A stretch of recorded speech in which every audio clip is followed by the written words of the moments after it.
mình số được cô là tên là khác hay năng nhân năng mình ra là phí cài tớ luôn tu server ba năm bốn dân châu mau vô su VMware machine dân máu tập máu dân bật cát vô su machine thay rồi dân do create nhiều lần máu hai cái này nó do cái thằng custom máu hay trong next hay dân do cái này ai vừa store năng bên này mà hay trong nextទៀតtập máu đo cái này dân chơi do cái thằng Linux hai lần dân do version Ubuntu 64 bit má chích này chích máu hai dân rename virtual machine dân máu hiện tại chúng ấy các bạn này hai dân cho từ vào đam bay đặt file virtual machine dân này cái này nào mùi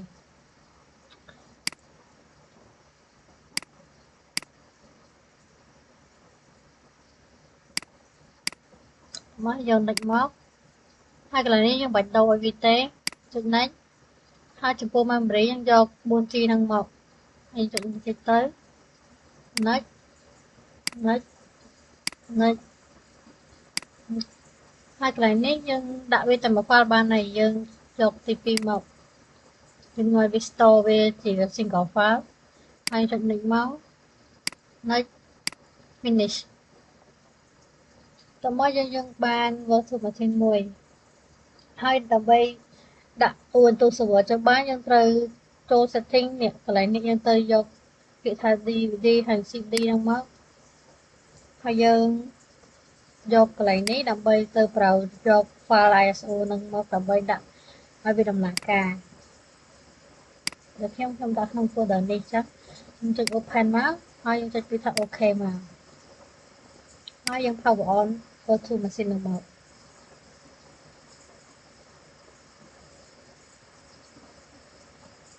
ហើយយើងយកទី1ហ្នឹងមកស្រូចយកវាហើយយើងចុច enter មកទៅមកវានឹងដំណើរការ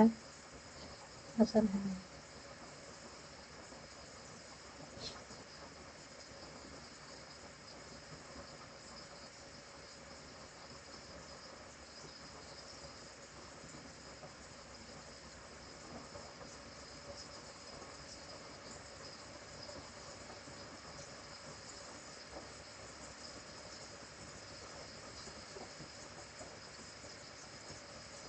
ខ្ញុំទៅដំណើរការទៀតវារៀងយូរបន្តិចកន្លែងហ្នឹង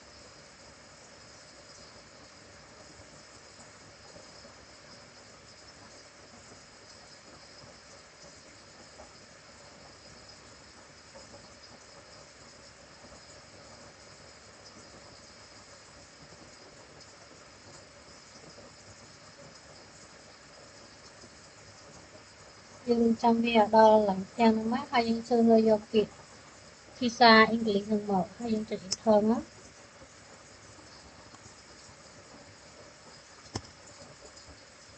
មកដល់កន្លែងនេះ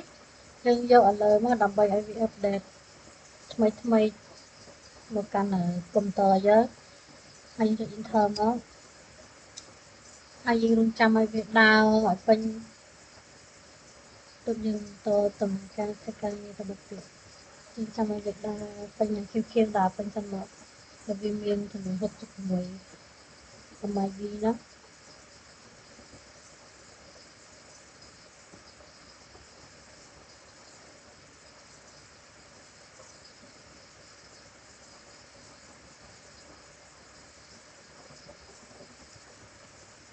យើងចូលគេរងចាំឲ្យវា update របស់សិនទៅវាទីយូរទីទៅតាមអ៊ីនធឺណិតរបស់អ្នកនរគ្នា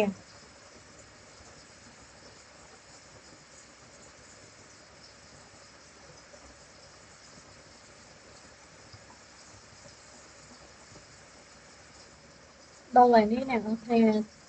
ចុចយកពីដើមនឹងដើមហើយ enter មកខ្ញុំចុចដើមទៀតមក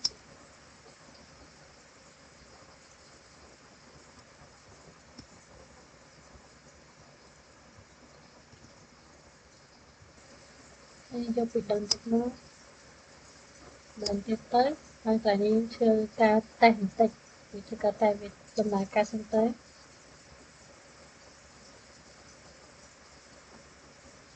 ហើយពេលដែលវាដំណើរការហើយយើងចុចពាក្យដាំនឹងទៀតមកកន្លែងនេះយើងត្រូវប្រើ tab រហូតមកដល់កន្លែងដាំនេះយើងចុច enter ទៀតមកយើងចុច enter ទៀតមកហើយមកដល់កន្លែងហ្នឹងអ្នកនរគ្នាប្រើ arrow key ដើម្បីយកពី continue ដល់ពេលដែលវាឈរលើ continue ហើយយើងចុច enter មកហើយកន្លែងហ្នឹងយើងត្រូវការដាក់ឈ្មោះយើងដាក់អីក៏បានដែរតែយើងដាក់ឈ្មោះខ្លួនឯងទៅ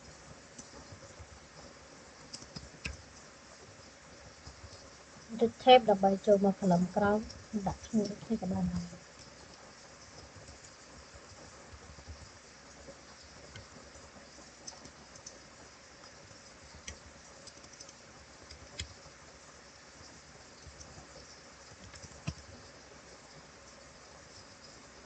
password ខ្ញុំដាក់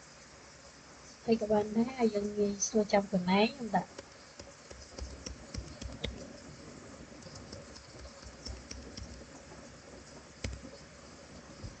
យើងចុច tab មកហើយយកពីដើមហើយចុច enter មកតាមចុច continue ទៀតមកខ្ញុំចុច tab យកចុច tab ហើយដើម្បីឲ្យវាឈរឡើងដែរហើយចុច enter មក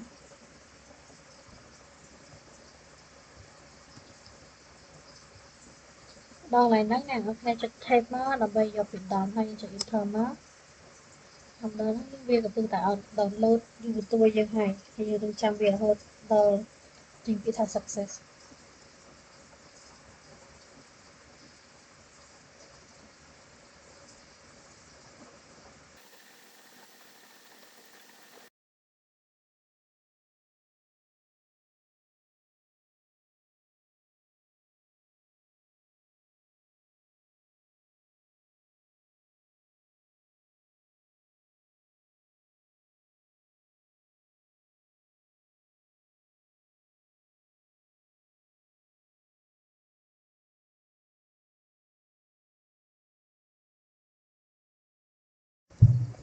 សម្រាប់កន្លែងនេះវារៀងយូរតិចហើយចឹងអ្នកនរគ្នា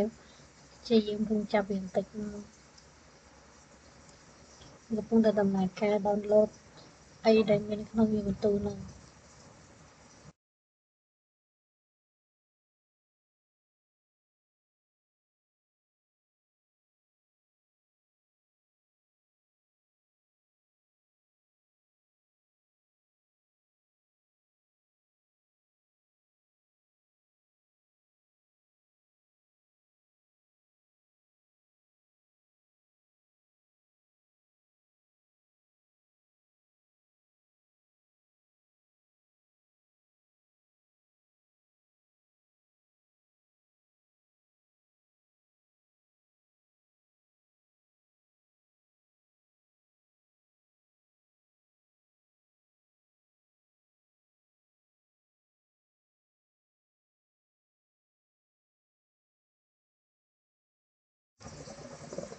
តទៅពីមកដល់កន្លែងហ្នឹងហើយយើងឃើញពាក្យថា success ហ្នឹងយើងនៅឃើញពាក្យថា success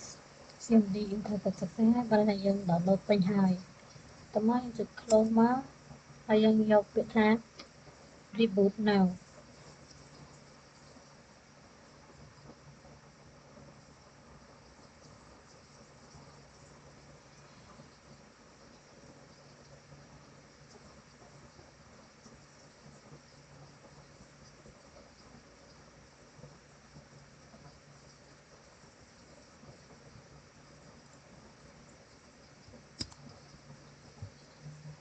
ហើយយើងធ្វើការ restart ម៉ាស៊ីនវាមកវាបានសរសេរហើយមក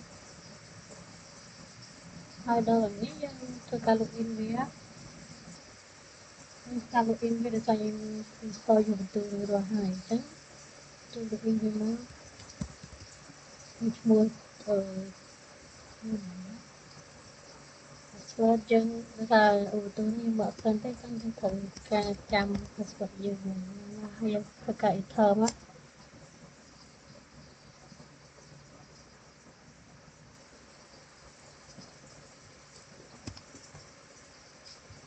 ដល់តែនេះគឺបើថាយើងបាន download cover ហ្នឹងទុកใจហើយប៉ុន្តែយើងអាចប្រើ trailer ក្នុងហ្នឹងបានតែអញ្ចឹងដើម្បីធ្វើអ្វីបែបយើងត្រូវការ software ដើម្បីជាជំនួយដល់វាហើយយើងត្រូវការ download software មកឈ្មោះថា Putty ចឹងយើងអាចទៅ download វាបាននៅក្នុង Google Chrome Google ក៏បានដែរហើយយើងចុចលើនេះមកហើយចុច download មកបើសិនតែរបស់ខ្ញុំអត់មានទេអត់ទាន់មានទេចឹងខ្ញុំចុចការ download វាយើងយក64 bit នេះមកហើយយើងចូលទៅ folder ដាក់វាមកខ្ញុំដាក់ក្នុង folder នេះ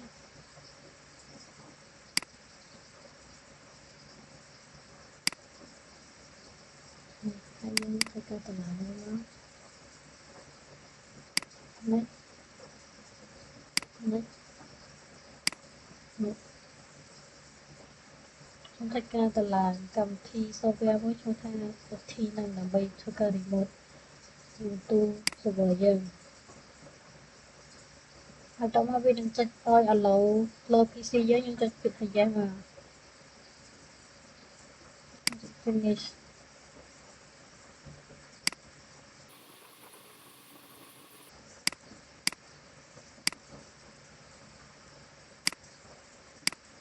ខ្ញុំទៅរកកម្មវិធីពុទ្ធីហ្នឹងមក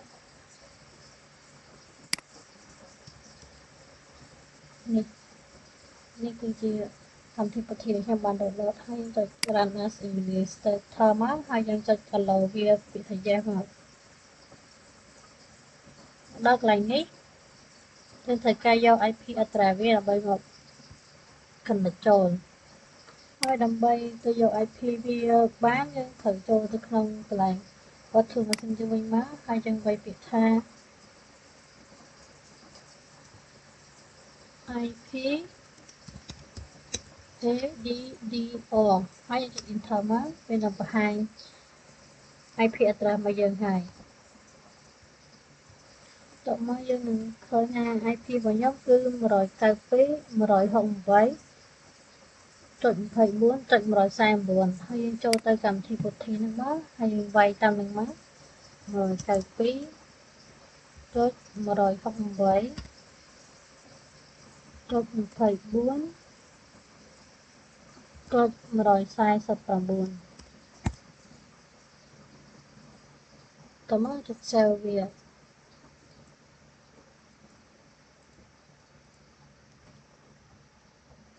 អូយើងពេចដាក់ឈ្មោះវាអញ្ចឹងត្រូវដាក់ឈ្មោះវាសិនដាក់ឈ្មោះដូចមិនហ្នឹងមកហើយយើងដាក់ចុច save មកយើងបានហើយចុច load មកload វាទៅចុច load ហើយចុច open មកតោះមកយើងអាចចូលទៅ remote វាបានហើយហ្នឹងហើយដោយសារតែវា error connection ហ្នឹងអញ្ចឹងយើងត្រូវ download command 4នេះអញ្ចឹងយើងធ្វើការ clear វាមួយសិនមកនេះ command 4នេះinstall វាម្ដងមួយមកសិនផាកបានទេគឺយើងវាយមក sudo apt install ubuntu server យើងវាយ password ហ្នឹង password user របស់យើងមកយើងចុច enter ដល់នៅពេលដែលវា download ហើយយើងអត់ download command line ទី2មកនេះ sudo apt install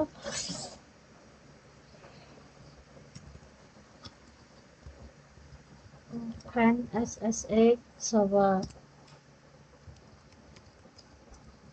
ចុច enter តិចមកហើយដល់ពេលដែលវាដល់ហើយយើង download command line ទី3មកនេះ sudo apt update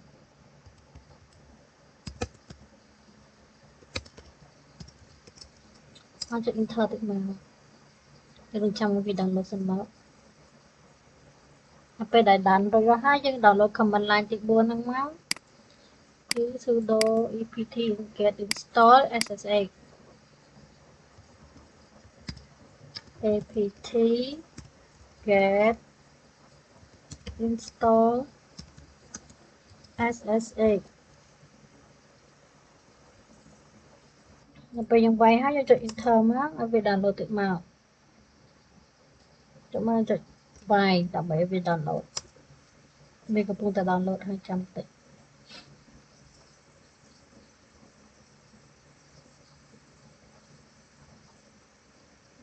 យើងបាន download រួចរាល់ហើយឥឡូវយើងសាកទៅមើលsoftware Putty យើងវិញមកដែលយើងទៅយក IP address យើងវិញសិនទុកយើងទៅមើលសម័យហ្នឹងវិញយើង YIP ADDR ហើយ enter នោះយើងឃើញនេះយើងហើយ IP យើងហើយហើយ IP របស់ខ្ញុំគឺ 192.168.24.149 ហើយយើងធ្វើការ save វាសាថ្មីមកអាចខ្ញុំdeleteចោលទៅយើង save វាសាថ្មីមកដាក់ឈ្មោះ save session យើងមកយើងដាក់ឈ្មោះអីក៏បានដែរហើយចុច save ហើយចុចលើហ្នឹងហើយយើងចុច load មកហើយចុចលើហ្នឹង open មកមើលយើងនឹងឃើញបែបនេះហើយមកដល់កន្លែងនេះយើងធ្វើការ accept វាមកហើយយើង login តាម username ដែលយើងបានដាក់នៅក្នុងvirtual machine យើងមកយើងដាក់ដោយសារឈ្មោះយើងដាក់ឈ្មោះបែបនេះខ្ញុំ enter មកហើយយើងវាយ password មក